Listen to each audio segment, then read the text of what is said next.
Oil. Oil makes the world go round. That's as true today as it was in the 19th century. The main difference now is where that oil comes from. Today, it's drilled and pumped from the ground, but way back in the 19th century, things were just a little bit different, and what I can only assume was way more terrifying. The oil came from whales, and in the 19th century, the whale industry was booming. The oil was highly sought after for use in lighting and machine lubrication. And I know I've said this before, but sailing in the 19th century, or any century really, had to be fucking terrifying. On top of just the normal dangers of sailing, now you're adding in hunting the largest animal known to man, and on a little ass rowboat at that.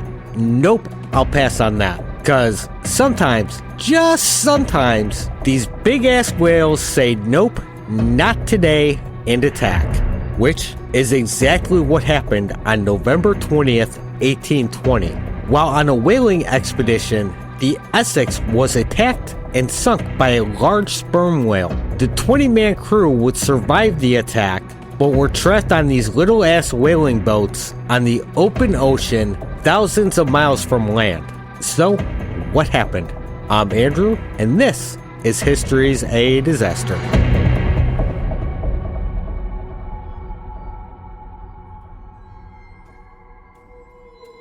Tonight, we're diving like a sperm whale into the tragedy that would inspire Herman Melville's classic novel, Moby Dick. The sinking of the whale ship, the Essex, greatly inspired the climactic scene in Moby Dick, as well as different themes that ran throughout the novel. But enough dick talk, let's get into it.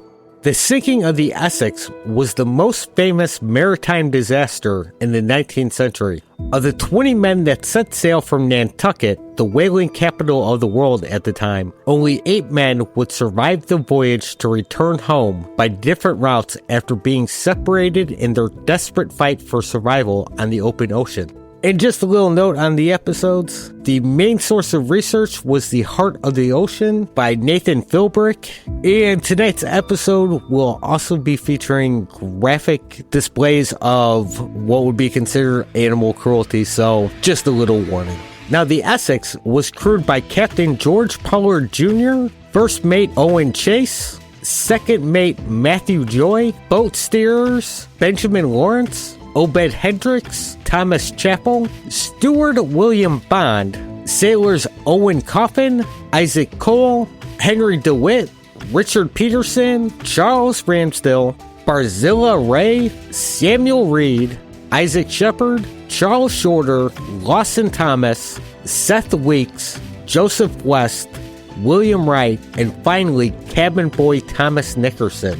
And the book The Heart of the Sea was based on Thomas Nickerson's account of what happened on the ship. In July of 1819, the Essex was but one of 70 whale ships in the Nantucket fleet, plying their trade in both the Atlantic and Pacific Oceans in a time when the global economy was in a depression. Whale oil prices, however, were steadily increasing. The little island village of Nantucket was fast becoming the richest town in America. The Essex was a small old ship, being only 87 feet long and a 238-ton displacement, but she was often regarded as a lucky ship. Its previous captains having made several successful voyages, which made the owners extremely happy and wealthy. The previous captain had been promoted to a larger vessel, and George Pollard Jr. was promoted from first mate to captain and given command of the Essex. With his promotion, several others of the crew were also promoted. Now, Nantucket was a highly religious town being ran almost entirely by the Quakers, making them extremely pious but savage businessmen and sailors, and also a bit prone to superstition. There was several sightings of a comet in the sky, which to them meant something strange was about to happen. Add to that the rumors of a giant sea serpent-like creature spotted up and down the East Coast, and many people were left wondering if now was really a great time to be going out on the ocean. Considering how much they got paid to go out on a whale ship, I'm not sure any time was the right time to go. Sailors on whale ships didn't get paid a regular wage. They got paid a share of whatever they brought in.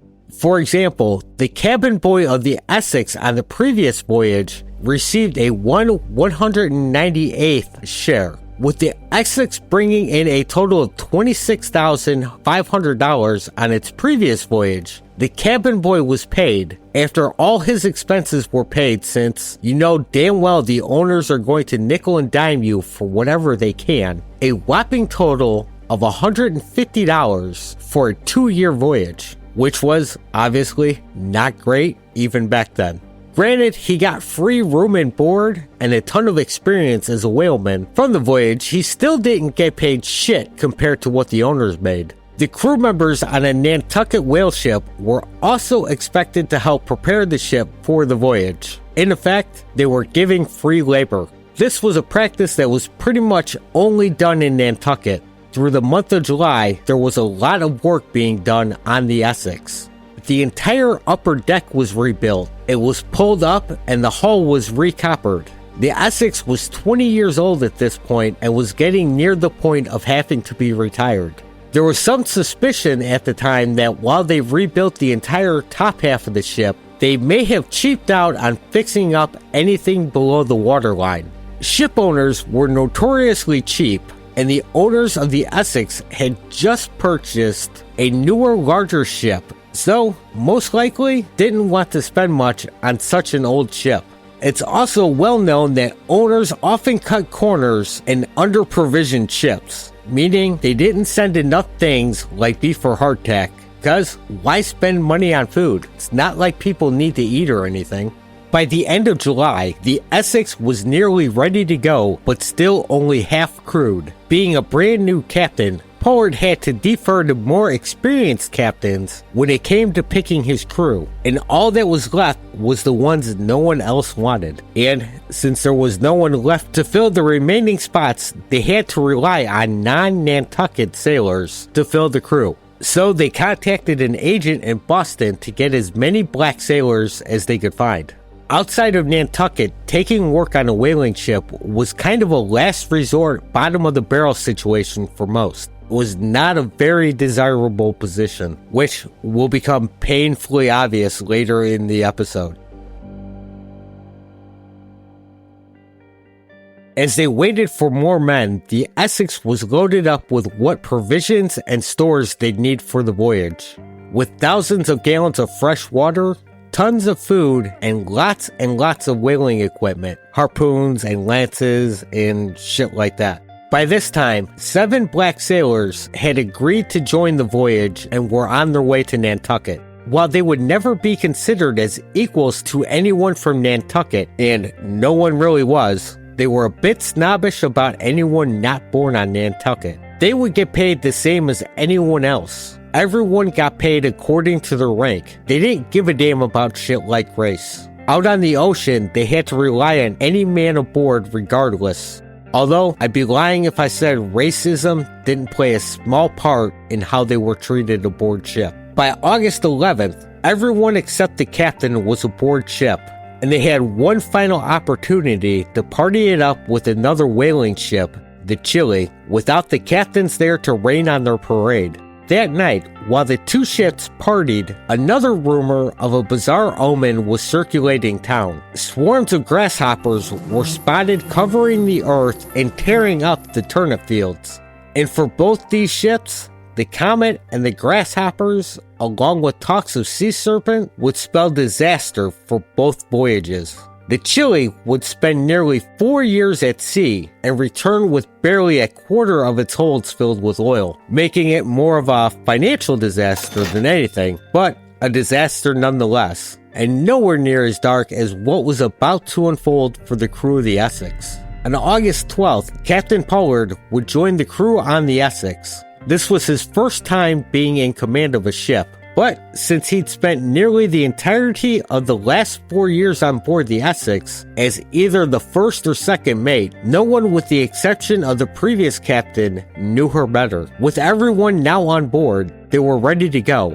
and leaving the town could always lead to a bit of embarrassment for a captain, especially a new captain such as Pollard. The town always came out to see a whale ship off, and among them were always older sailors and the ship's owners, watching and judging the ship as it left. And is the case with the Essex, most of the crew was new and had no idea what they were doing. They bumbled about the deck, not knowing the difference between a mast and a spar, and what the hell are all these ropes for anyways? Captain Pollard yelled out orders trying to get them to make some sense of the chaos on deck. Owen Chase, being the first mate, repeated the orders and yelled and belittled the men until they got to doing what they were supposed to be doing. Eventually, they got done. Very slowly, but done.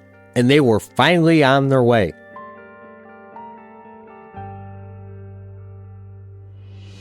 Once on their way, they divided the crew up into shifts, and then picking who would be on which of the 3 whaleboats. Native Nantucketers would be the first picks. Nantucketers were always the most desirable amongst the clannish nature of a whale ship, followed by the few men they got from Cape Cod, and then the black sailors would be last picked. The men would eat and sleep in 3 separate areas of the ship, with the captain and mates having their own cabins in the rear of the ship.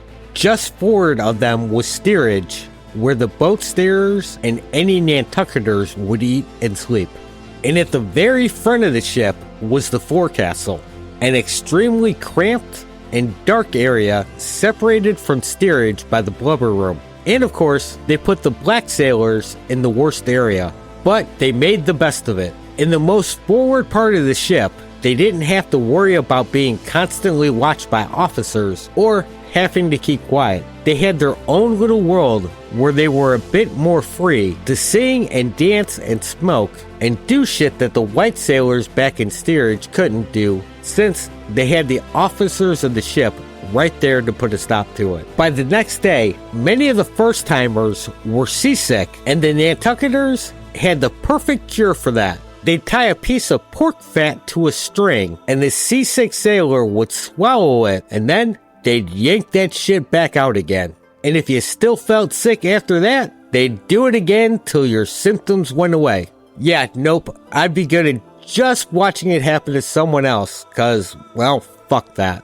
And on top of most of them being seasick, they'd all have to take turns watching for whales, which meant climbing to the top of the mainmast, clinging to it as the boat pitched and rocked in the sea and looked for whales. And good luck not puking, cause you know that mast was just swaying all over the damn place. And being a lookout wasn't like in the cartoons where you got a nice little spot up there. Oh no, that'd be way too nice. If you were lucky, you had a couple iron hoops to hold on to. Now that they were at sea, they were making their way to Cape Horn, and since it's basically a large sailboat, they couldn't take a direct path. They were at the mercy of the winds. They sailed towards Europe and Africa before catching the winds that would take them south to South America and Cape Horn. On their way to the coast, they had a couple stops planned where they could buy vegetables and livestock cheaper than what was available at home. They were making good time heading to their first stop in the Azores. Every sail they had was set, and they were hitting a whopping 6 knots, which was unfortunate. Their third day at sea, and the weather was starting to take a shit. The sea started getting rocky as they sailed through the night. The morning brought a steady rain with it. Some of the sails were taken in, but not enough. They miscalculated the severity of the storm clouds brewing on the horizon as they sailed towards them. By the time they realized their mistake, with lightning streaking across the sky, it was much too late.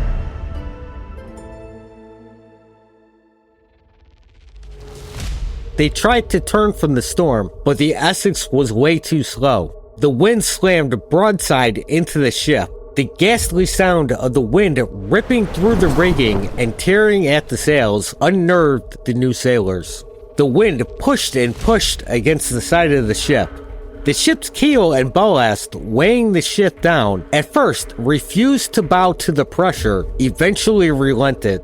The ship was tilting in the wind. The mast, with all those sails still set, worked against the ship and dragged her over. The Essex was flipped nearly 90 degrees on her side as she floundered in the storm. The crew clung desperately to anything they could reach to stop from being pulled into the sea. Cargo in the holds was knocked about as men dodged the flying debris inside the ship.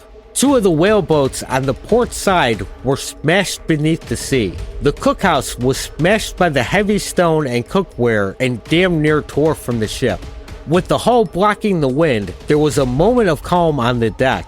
Pollard seized the opportunity to assert command and issue orders to get the crew moving. They had to get the ship to right itself before it dipped too far into the ocean. They tried to run as much sail down as possible, but things just weren't working right. The order to break out the axes and cut the mast loose was about to be given as they felt the ship start to shift again. The ballast in the hold had reasserted itself and the ship began to right itself. But they weren't out of danger yet. They were now pointed into the wind.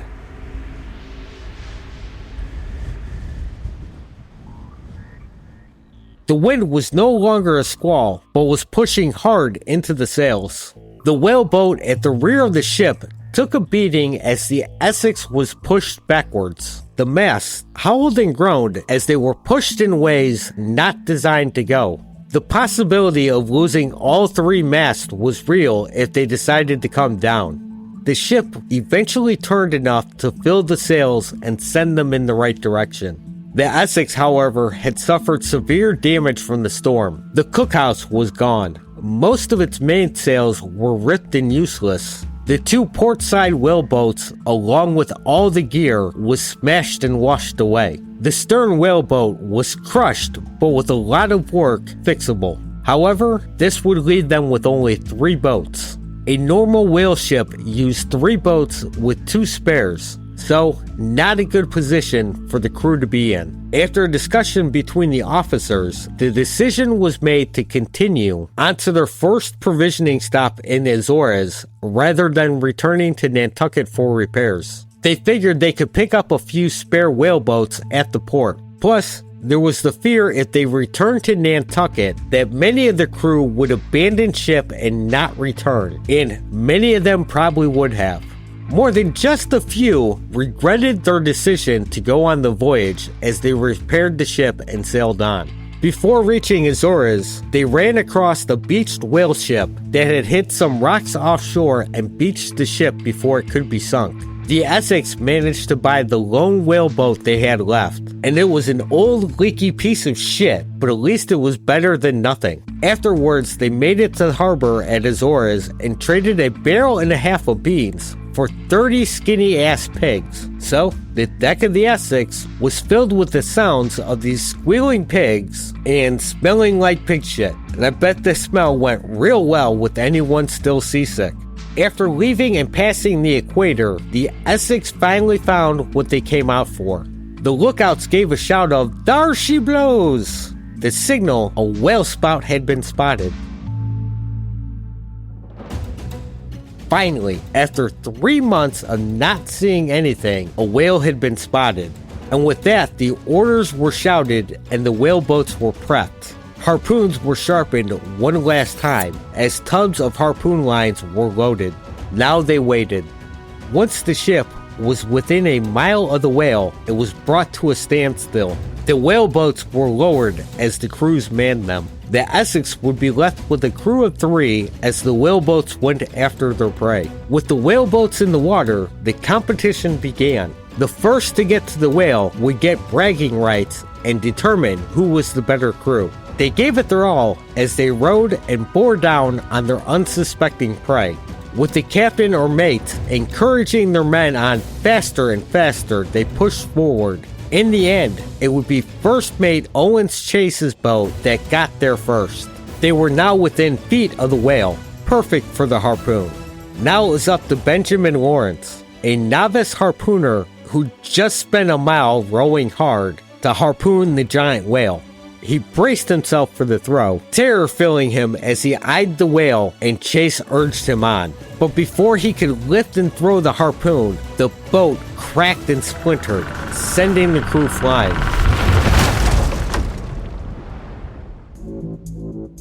A second whale had came up beneath them and with a flick of its massive tail sent the whaleboat airborne. Its entire side caved in. The whale quickly disappeared as the crew clung to the wreckage. Most of them didn't know how to swim.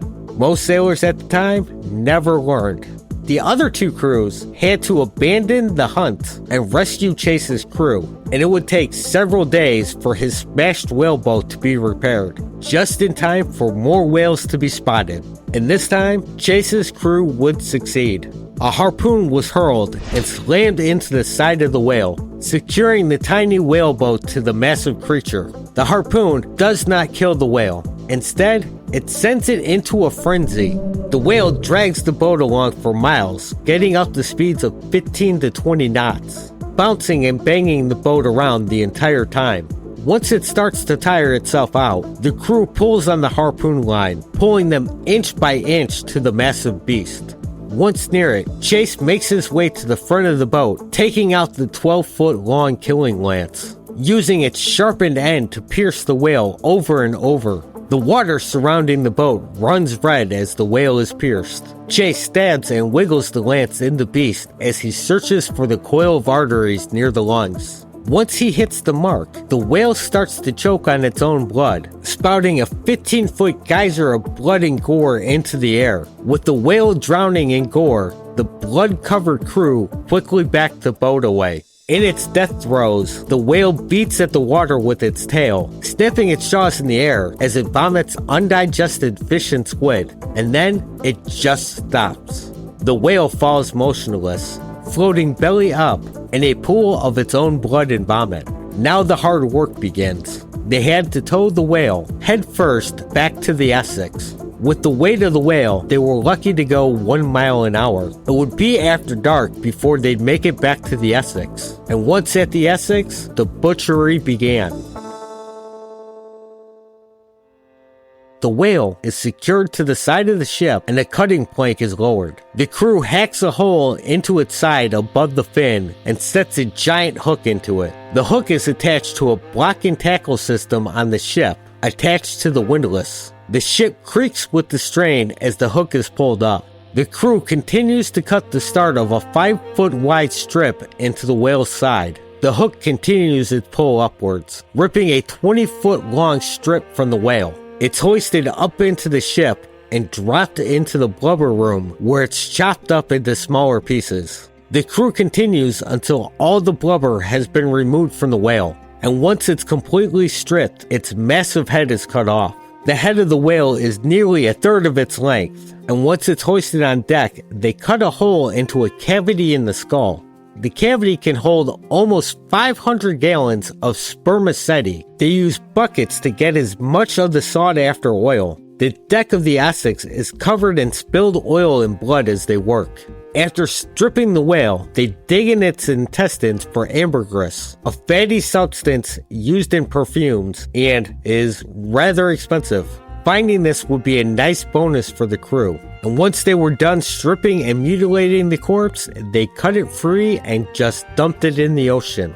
With the blubber now in the blubber room, they started trying out the whale. They had to cut the tough, thick blubber into smaller pieces and place them in large tripods to boil the blubber down into the precious oil. The blood-stained and oil-slickened deck is filled with thick black smoke as the fires rage during the boiling process.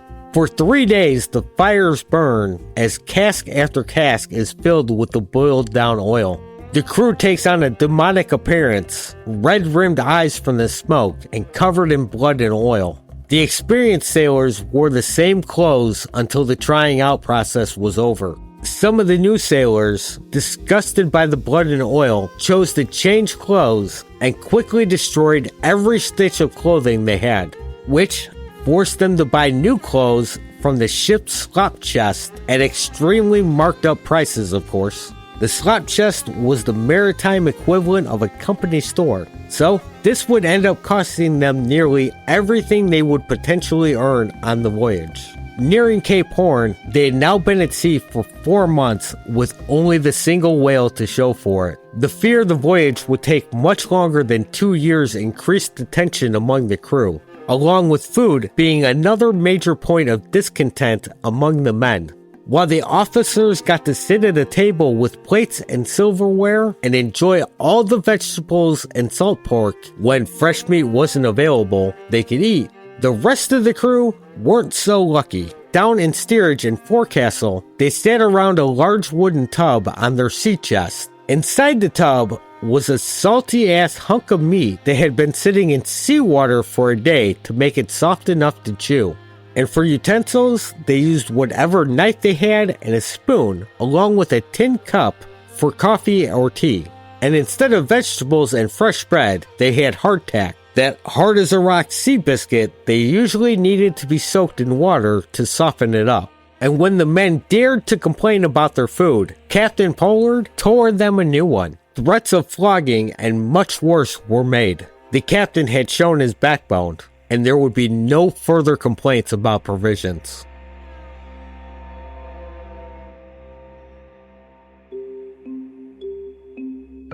It would be several more months of no whales as they rounded Cape Horn and hit the ocean off the coast of Peru. Here they would be fairly successful, bringing in 450 barrels of oil in just 2 months. They were hitting an exhausting pace of a whale every 5 days. But the weather didn't help their efforts one bit. With harsh winds and rough seas, they fought the ocean as much as the whales they hunted.